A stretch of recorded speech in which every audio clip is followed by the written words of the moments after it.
Hey, what's up, y'all? Welcome back to the channel. It's been a hot minute yet again.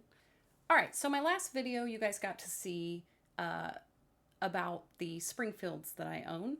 Everybody knows me as the Hellcat Queen.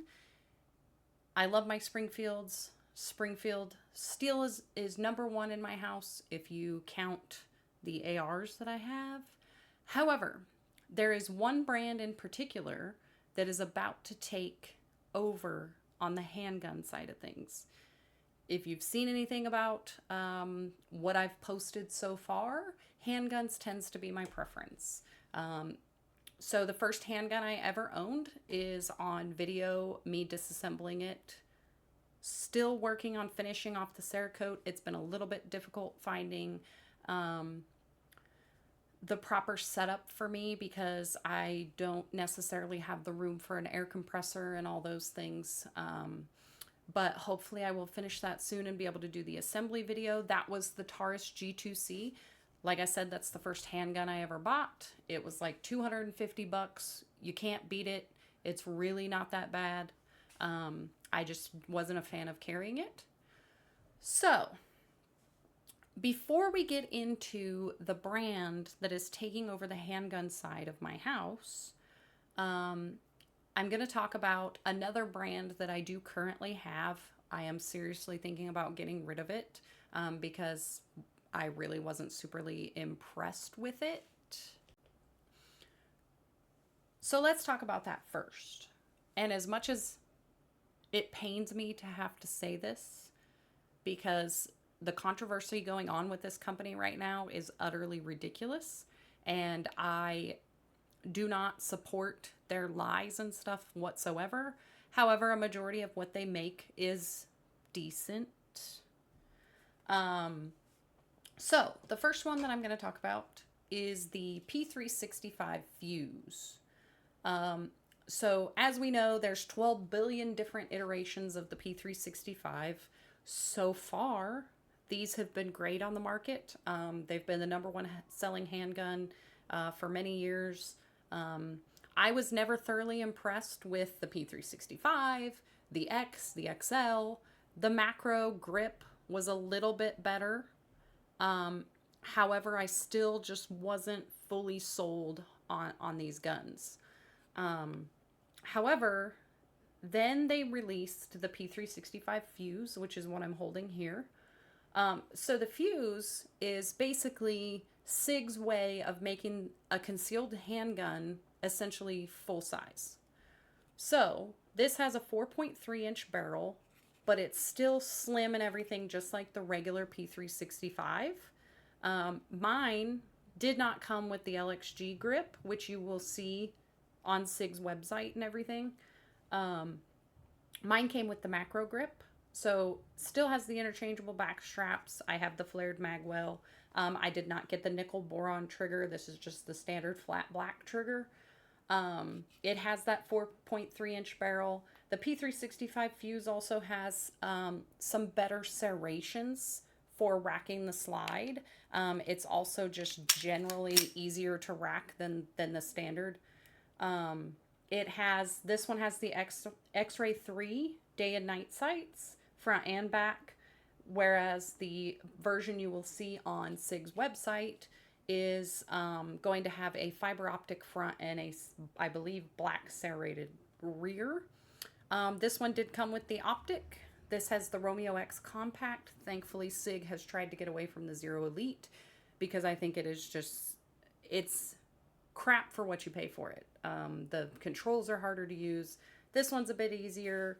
It has the power button and stuff on the side. It has a side load battery. This one is not enclosed. And then actually you can remove the rear sight and you still have fiber optic rears on the optic itself. This one comes with a 17. So the standard, almost flush fitting, not quite. And then the 21 round mag, which if you're doing competition may be great, but as far as concealed carrying, it's not exactly practical. However, you can conceal anything if you have the proper equipment and you dress appropriately. like I said, I'm not thoroughly impressed with this. I took this out. As you know, I'm the Hellcat Queen. So I took this out versus my Hellcats. So the RDP, the Pro Comp, and my gun from the other company I'm about to talk about here in just a moment. And this was not thoroughly impressing. It's not that flat shooting. I am not a fan of the trigger on these. I literally would take my Hellcats all day over this. And the one I'm going to talk about here shortly, I will take over this as well. Not a bad gun, just not thoroughly impressed with it, to be completely honest. So I am really thinking about getting rid of this one and just sticking with the ones that I have come to know and love as far as brands go. So, what brand is it that is about to take over my household? I'll be back in just one moment to let you guys know what that is. Canik is the brand that's starting to take over my household. Why? Because they make good shit. They make good shit. They're good people. I just attended the Gun Owners Advocacy and Leadership Summit, better known as Goals, for this year. It is held by Gun Owners of America, and I got to speak to some of the guys from Canik directly, and let me tell you, what I learned was great, and I will get to that here very shortly. So Canik has been in, they actually started in the aerospace industry, and they transferred into the handgun industry back in 2009. So they've been doing this a while. They make good stuff. A majority of what they make, yes, is 9mm. Well, all of what they make currently is 9mm. And I know a lot of people have put out there for them to do more than that. However, 9mm is the best selling caliber on the market. Let's just be real. It's also cheaper to get a hold of. So you can't necessarily hate them for doing that. If you're an ammo snob, that's all on you. So, what do I have and what started me on Canik? So, I originally, when I started working for the FFL that I currently manage now, people had been preaching Canik to me, how great they are, how great the triggers are right out of the box. So, I started looking to bring them into the shop. And what I first came across was the Apocalypse Edition. So, the signature series for last year. So I really started digging. That's how I came across the signature series and found the, how many they've done and everything. And the ones that I really took a liking to was the Miami series. Beautiful guns, an amazing custom Cerakote job on these. The signature series they only make so many, and it's different every year pretty much. So I came across the Miami series. At the time I had found them, they were no longer in production, so I had to go on Gunbroker. So I did some Gunbroker searching, found the matching set, and those were my first Caniks I ever purchased. So, like I said, these are the Mete SFTs. You have Miami Days and Miami Nights. So the white one is Days, the black one is Nights. These have an amazing Cerakote job, like I said. So this one has the palm tree on both sides of the grip. You have, on this side, you have your palm tree, and then you have your number of what number this is in the series. They made 3,050 of these. As you can see, all the Mete SFT is filled in with pink, the palm tree, and then on this side it says Canik Signature Series filled in with pink. The other side, let me see how many times I can flip this back and forth. There's also a flamingo right here on your ejection area on the back side of the barrel. And then it comes with a flared magwell, which is also blue and pink. These have a very nice mag release on them. It's a little bit textured. It's like slightly extended. It's not anything crazy. It is clear. So the trigger pull, like everybody talks about, The trigger pull on these is just, I mean, absolutely crazy. Like, here's the wall. So not a huge take up. There's a little bit. Like I said, these are not their competition guns, so the take up is going to be a little bit more. Trigger pull is going to be a little bit more, and the reset, I want to say, is pretty close to the same. However, their competition triggers are 90-degree break. So there's the wall. Little bit of take up till the break, reset. But then on the reset, you're right at the break again. So yes, from full trigger pull, you're at a little bit of a take up, wall, little bit more take up, there's the break, reset, you're right back at the break. So those follow-up shots are going to be much smoother than the first shot that you take, because that break is literally your reset. As opposed to some of them, like your reset would be more like right here, get back to break, and then pull. However, like I said, this one is reset is right there at the break. So those follow-up shots are going to be really great. These ones both have night sights front and back. And these are just, I mean, they're great. They come with a 20 round and an 18 round mag. The 20 round mag actually fits these really well. It just looks really good with the flared magwell and stuff. I personally don't like the Canics without the flared magwell. I just think, I don't know, this looks so much better to me. And the grips on these, so we'll get to what comes in the box, but the grips on these standard are great too. I have not the largest hands in the world, but this one, like, I can still reach for reload without having to aggressively like adjust my grip to do so. So it works great.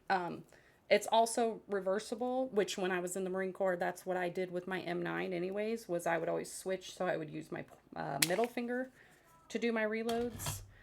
Like I said, these are both gorgeous. We have the black one. If you notice too, these have the Miami skyline painted onto them. This one does not have the palm trees, but it does have the flamingo. It's all filled in pink, the blue accents. The other thing I really like about Canic is their slide stops, because the slide stop is so long, like literally the like actuation of the slide stop is this entire from here back. So if I take this, lock it into place, I have this in basically this entire area. So I actually don't have to remove my grip or move it at all to use the slide stop. But then if somebody has longer thumbs, you're basically getting your entire thumb to be able to utilize that that slide stop. And so these things are really truly just great, and I love even the takedown levers are painted. So this is really great. I'm also gonna throw this out there because I know that some people saw my stands for the Echelons and the Hellcats, which I will get to. I got those off of eBay. So each of my Canics has a custom stand for it as well. This is an empty casing, whichever end is, oh God, it's on this end. This casing's empty. I just kind of stuck it in there. I don't put rounds in these because I have children, so I don't need my children being able to load guns and hurt themselves or others. But these are 3D printed. I get these off of Etsy from a shop called I Build Anything. Look them up. The guy is in several Canic pages on Facebook too. Had no idea what his name was, but I had posted online about mine and the great stands and whatever, and he actually commented and said, you know, that he was touched by what I had said about his stands, and I didn't even know the guy was in the group. But he makes really good stuff. You can actually contact him. I've seen people that have actually gotten these customized so that it will have your series number on it. So like mine, the Miami Nights is 1958 of 3050. So you reach out to him, he can actually put that on the stand so that you know so that it says what series you have. It's got the 2 mag spots on there. Put that over my head so that people don't think I'm trying to hurt myself. So, I mean, it just sits on there really nice. When I stream and do videos, typically they're staged back here, as you can see. Some of my other ones are back there. It's a little dark back there. It's been raining and storming all day. So there's a couple you probably can't even see sitting in the corner back there. But yeah, these stands are great. Like I said, I build anything on Etsy. And if you reach out to him, he can basically customize these for you. Actually, when I ordered mine, he did not have the Miami Nights one available. I messaged him, said, hey, are you going to have these available again?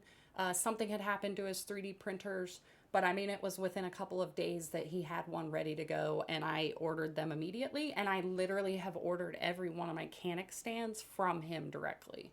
And they truly are great.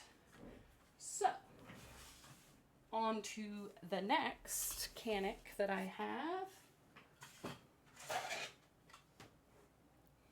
So, the next one, and this is not the next one I bought. This is actually the most recent one I've bought. So the next one I purchased, or that I bought this year, this is my latest one. Apart from, I have one that should be on its way, and hopefully I'll be getting it by the end of this week. If they will get their shit together. It has said label created for like 4 days. So, this is the Mete SFX Sketch. So this is this year's signature series. Trying to remember where the number is at on this. I think it's on the front. But of course it's not colored in. So I have 551 of 2,500. I actually ordered this one online, and I actually paid less for this than I would have if I'd ordered it through my store. For whatever reason, every once in a blue moon, even after shipping and tax, I can sometimes get guns cheaper. So I ordered this one. It came in, went down and picked it up. This one's an interesting, like I said, it's kind of that cartoony look. So they did kind of the lines to make it look kind of like it's from a cartoon. The SFX, I believe, has the longest barrel of all of Canik's guns. So this one's a 5.2 inch barrel. The Mete SFTs are a 4.45, so they're just shy of 4.5, which are great. This one has the night sights as well. And then the SFX tends to have the cuts, the like window cuts up top in the slide. It also has cuts underneath. So the barrels, at the end, but there's these cuts underneath. It does have the serrations, which are colored in here. Not super aggressive serrations, but it's about the same as their standard. This does have that same trigger that the Mete SFT does. So you're going to get that same take up. This one's a little spongier, to be honest. Like I think this is the most I've probably messed with this trigger since I got this gun. Like I said, it's unloaded. So you've got the take up. It's a bit spongy, which is kind of not super impressive, but that's the break right there, I bet. Yeah, so this one, instead of you getting like wall break, it's just straight to the break, basically. There feels like a little bit of a stoppage right before the break, but it's not a like noticeable stop. So break, but then again, like I said, the reset is right there at the break again. Now, because this one's a little bit spongy, when you come off to the break, it does go a little bit forward again. So you are having to come back to the break just a teeny bit. So I love this gun. I have not shot any of these three, unfortunately. I just recently became a member of a Shooters Country Club called Sanctum 1791. Make sure you look them up. They are fantastic. I paid for the rifle pistol package basically because I don't do shotgun. So I'm really looking forward to being able to go out there and actually shoot these and get some more experience with this stuff and do a comparison across the board. Like I said, so this one comes again with the 17 and the 20 round mag. Again, this is part of the Mete series. It's the SFX. So the Mete series does come with the 20 and the 20 and the 18 round mag. Like these ones. So this one, the base plate of the standard mag is actually painted as well. And then you have your extended mag again with the flared mag well and everything. These just look really good with that flared mag well. Same features. This one's, I mean, literally the SFX, other than barrel length, the cuts and the slide is basically the same pistol as the SFT, just a different size. And then again, I have a custom stand for this one as well. So this is the sketch stand. Again, I got it from I Build Anything on Etsy, and it's fantastic. They work really great. Really nice for keeping my stuff organized.